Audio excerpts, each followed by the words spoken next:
Other Israelis disagree.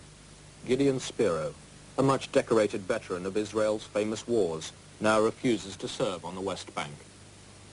I think that Israel, especially as a country which is home for people who suffered from discrimination and racism, has a special responsibility to keep these principles.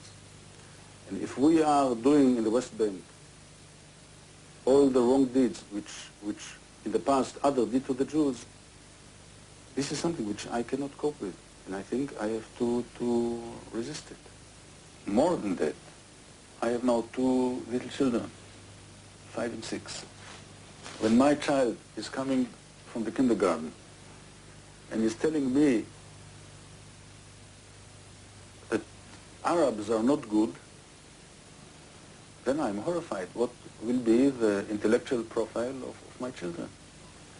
And today you have a whole generation of youth who were born in 67, and this generation will go to army next year, 85.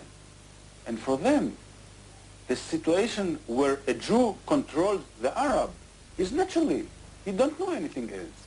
There's a biblical tradition of compromise, which those people who talk about the biblical promise as being something which gives us the natural right to the whole country aren't taking into consideration.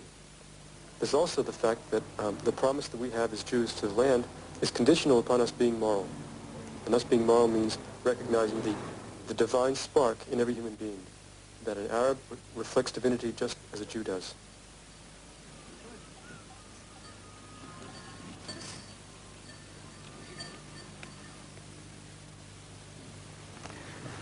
As if to give emphasis to that film, the most recent headlines from the Middle East provide a further reminder of how ugly that conflict is.